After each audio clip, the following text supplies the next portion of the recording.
Have you ever looked at characters in a movie that seem to be so special in some way, such as them being extremely smart or them being extremely capable, like maybe extremely capable leaders, or being somebody who has like a very exceptional skill that other people don't, maybe somebody who's a genius? Have you ever looked at characters like that in movies, or even people in real life who seem to be doing so extremely well? You know, people that everybody kind of looks up to and think to themselves, I kind of want to be like that person. Have you ever had that? Because I used to get that all the time. I would look at characters specifically that seem to be so strong, like nothing could really ever bother them, okay? That's how I used to look at a lot of characters, and I kind of felt like I wanted to be like them. I almost related to those characters through the screen. And I get the idea that a lot of us do this, and that is telling us something very important about ourselves. And what that is telling us is that we are running away from vulnerable aspects of ourselves, aspects of us that we think are less likable or less deserving of love. And we usually associate the fact that we have those traits with us not being worthy of love. And that's what I want to talk about today. If you can relate to this, if you have had something similar, then I think this video is going to be especially important to you and you might want to pay very close attention. Because I've been doing this for a long time, and I started realizing quite a while ago that it's telling me something and I need to dig deeper, I need to understand it more. Because if I don't do that, I'm going to continue operating from this place of perfectionism, where I want to be super smart, where I want to look super smart at least, because that's what we kind of do. We overcompensate in a way. For example, if we aren't really that smart, or if we don't feel as capable, we will at least try to appear to other people that we are those things, right? If we can't be those things, if we can't feel that we generally are that, which most of the time we can't be, right? If we can't feel that, at least we can make other people believe that we are, and that can make us feel better, okay? So I used to do that all the time with different characters. And again, I do that now by looking at people who seem to just be doing well, who seem to maybe, I don't know, have, say, many companies, or, you know, like I want to have a company specifically, but just as an example, that I will look at someone that has just anything that seems to be very capable, maybe somebody who seems to be doing extremely well at work, or somebody who's extremely skilled at like a sport that I'm doing, and things like that. I've always done this, and I do that today with real people rather than characters in movies. And what that is telling me, what that has told me, is that I don't like the fact that I'm not as strong, that I have my weaknesses. For example, I especially liked people who seem to not have any emotion, because I used to condemn myself for having emotions and for feeling sensitive and for really being impacted by things. I'm an extremely sensitive person. And if you can relate to this, if you are a sensitive person, then you know exactly what I'm talking about, right? You sometimes feel like you are flawed for having that very strongly emotional experience. And so you might feel like you're not a lovable enough person because you maybe overreact to things. You feel very sensitive to things, and maybe other people have even told you and asked you, why are you so sensitive? So that's one thing that told me after I started digging deeper into myself and trying to understand why I'm looking at all those people and why I want to be like those people. It's because I was condemning these aspects of myself, those vulnerable aspects. And I continue to think sometimes to this day that those aspects don't make me a likable and lovable person. And then I also realized that the fact that I was thinking and feeling that way was also impacting my actions. And what I was doing, what I've been doing all of my life, is I've been trying to build myself, right? Build my character, build my body, whatever it is about myself. I was trying to do all this thing that I was trying to do in order to hide those aspects of myself that I didn't like. So in the case of sensitivity, for example, because I've never liked the fact that I felt very sensitive, right? I would pretend that I don't have emotions. I would pretend that I don't get bothered by things that people say or do. I would never show a sign of weakness or vulnerability. And it was exactly because I was so insecure of the fact that things bothered me, that I felt things very deeply, and that those things impacted me. I did not want to admit to that. And in other ways that this has actually showed up in my life was in how I'm pursuing work and how I deal with work. I've always been somebody that tries to work very hard to accomplish a certain result to a point where I'm going to work myself to the absolute bone to produce the best possible work that I could. And all of this can be very useful in some regards. For most of it, it was something very destructive towards my own self. And it led me to be in denial about what things weren't actually working out for me. Because I thought to myself, wait a minute, I want this thing. I really want this thing. And I want it because it seems to be one of those things that more capable people that are so strong and so smart and all these kinds of things, like all these things I felt insecure about, I needed to do those things that way because again, these people that I think are so amazing, so exceptional, these are the things that those people would do. And so I would look at anything, right? Any job that very smart people will potentially pursue. Or maybe with my freelance career, I would look at what very capable people in the space would do and how they would handle work. And again, that led me to not accept the fact that I didn't like certain things about that stuff, that maybe I didn't actually want to pursue those things that I was looking at other people that I found so impressive to be pursuing. And that made me think of the fact that I don't want to live a life where I'm just creating this image and I feel so capable inside when in reality I actually don't enjoy anything that I'm doing. And I'm just pretending with everybody, most importantly with myself. So I came to these very, very, very important conclusions. And then I realized that for me to actually feel good, okay, and this is the very important part for you to pay attention to, that for me, what I desired, and every single human has that exact desire, was to be loved and appreciated for who I was and what I could bring to the table, okay? That is what I thought. That is what I wanted. That is what I realized I wanted. And then I recognized that I would not get this by becoming exceptional, by becoming the best person that I could be, okay? Although I still think that's important to strive to be a better person, to strive to be better at what you're doing, at your work, at all that stuff. I still think that's super important in your relationships. You should always strive to be a better person. But I realized to actually get this need for love and appreciation met, I didn't need to be exceptional. What I needed to do was actually be with people, right? Seek the company of people who do appreciate me, who do love me, and want the best for me. So that's what you need to do with your own self. If you find yourself doing the same thing as I did, okay, you would want to actually recognize what aspects of yourself you don't like. What are you trying to do?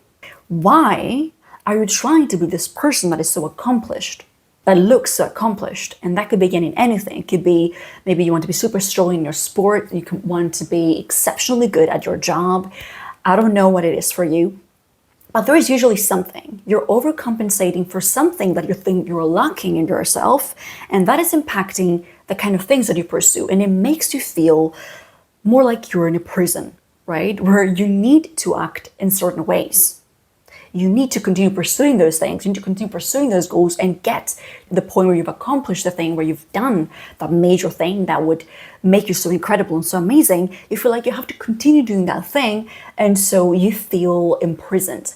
You don't feel free because you keep on doing things that people kind of want from you rather than what you genuinely want and you genuinely feel called to do. After you realize what aspects of yourself you're trying to run away from, you're going to realize that you're trying to run away from those aspects because you don't feel that you're lovable. You don't feel like you're okay at your core. You might feel like that because a parent didn't approve of you for what you were good at or what you like to do. and maybe they pushed you into doing things you didn't want to do. And so you created this persona, or you became this person that gravitates towards certain things that aren't actually things you generally want. So what you're actually generally seeking for the most of us is going to be the sense of love and approval. And once we actually recognize that, then we can move in the direction of somebody that tries to meet those needs in a direct way, okay? In a way that will actually give us what we ultimately want and need the most. The only way to get that won't be indirectly, because that thing is never going to satisfy, that goal or whatever is almost never going to satisfy this deep longing that we have. That is not going to satisfy it, right? Your job, for example, may be completely separate from you getting love and appreciation in general. Of course, we get to be appreciated in our field as well, in what we get to contribute. But ultimately, there's, again, that raw aspect of ourselves that really wants to be appreciated for what it can generally bring to the table and what it generally likes to do. We all have that aspect in ourselves, right? And we just want to be, at the end of the day, loved for who we are deep inside. We don't want to be loved for something that we aren't. But that's kind of what we do when we put this front and we behave like we are, again, untouchable, like we are so amazing, right? And we just that's just a vehicle for us to get what we want, love. So for me, for example, once I recognized this, that I'm doing that, I thought to myself, okay, how can I actually get what I generally need? Okay, that is love and appreciation. Where could I actually get that from? And I realized I could get that from people in my life. I wanted to be seen and appreciated by people in my life that I loved, right? I want to share those vulnerable aspects of myself and have those be embraced and wanted and loved, which is not always going to happen, by the way. And it's like a very long journey of actually finding those people, those environments where you get to really be appreciated for the person you actually are. It's not easy to find that kind of a thing, but I recognize that is what I must do. And I started doing that by actually giving what I need to myself. Okay, giving myself the kind of love that I need and appreciating myself for who I am, what I like, even if it's not a trait or if it's not a behavior that is generally considered to be very likable or amazing, right? So I recognized that I had to do this, give this to myself, and continue looking for people who care about me in the same way that I care about myself. And the thing is, you start to make those people actually be pulled to you more and more once you start doing this yourself, okay? So after I started doing this a little bit more, I'm not perfect yet with it, but I feel so much more calmer and freer to pursue what I generally want without fearing that, oh my goodness, this thing is not gonna make me, it's not gonna fulfill this idea that I have of who I need to be and what I need to be doing, okay? So I recognize that, and now I'm able to act from this place of genuine wanting, right? Because I might find one specific thing purposeful that might, again, not be that appreciated in society or by people. And that is a very brave thing to do. So if you want to be brave and you want to do the same thing, and if you go through this process, you will realize that your goals, they will naturally shift. Okay, you are going to have potentially completely different goals when you start doing this. For example, you might not care to make a lot of money, if that's what you're trying to do right now. Or you might not care to become extremely good at one specific field, and you might actually go into something else. This can look like a bunch of different ways, or you might abandon certain groups of people that liked you for some aspects of you, but didn't like the other aspects. Because maybe whenever you tried to bring those up, those were condemned and rejected and put down. Okay, you're going to generally realize that your goals will just generally shift and you're going to feel freer, but you might still, of course, get that frustration and feel that pushback from other people, and you might feel horrible about it. But at the end of the day, if that's what you want, if you want to be a freer person that feels more authentic to themselves, then that would be the right path for you. and only you can decide what the right path for you generally is. So that's pretty much it. That's my journey to learning to be more free. And I'm not perfect with it. I still have some things that I have to actually look at and say, do I really want this? Or am I trying to get this feeling? Am I trying to get this feeling of love from whatever source? But again, remember, the only way you're going to get those needs met will be by you being your real self and doing what you genuinely want to do. And by welcoming all those aspects of yourself that you don't like, really integrating them by doing maybe some shadow work, and really just learning to love those aspects of yourself and trying to welcome them, trying to say, I see you, I love you, you are okay.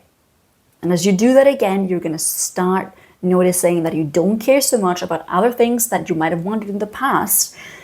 And if you get that need met as well through other people, because we are social creatures and we want to be loved and appreciated, it's a core need for all of us, then you're going to change. You're going to start caring about different things and you're going to feel free.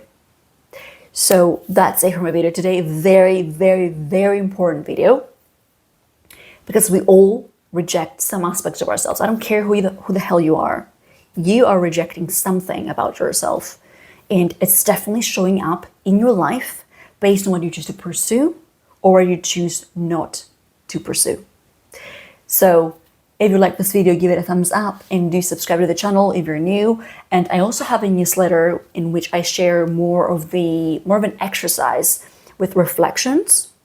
So you can actually go deeper in each video topic that I put up on YouTube.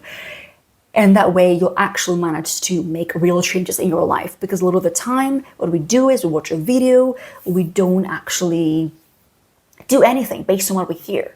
What we do, the only thing we do is say, yeah, I can totally relate to this. That's a cool video. Let me give it a thumbs up. And that's all we do. And that's it. We don't actually put in the work to change things. And the only way to put in the work is by reflecting on what it means for us, right? Why did this video resonate with you? The only way to know why it resonated with you is by asking certain questions to yourself. And the best way to do that, I think, is through a journal. So in my newsletter, I provide prompts for questions you can ask yourself, and you can answer them honestly. And that will really help you actually understand all these aspects of yourself that you don't like, why you don't like them, and all that kind of stuff. So do subscribe to that. I'll leave a link to that below. And if you would like to get that exercise but you didn't get it because you're not in my email list right now, then feel free to drop me a message, because I will send you an email immediately after you subscribe. So that's it. I'll see you next time. Bye-bye.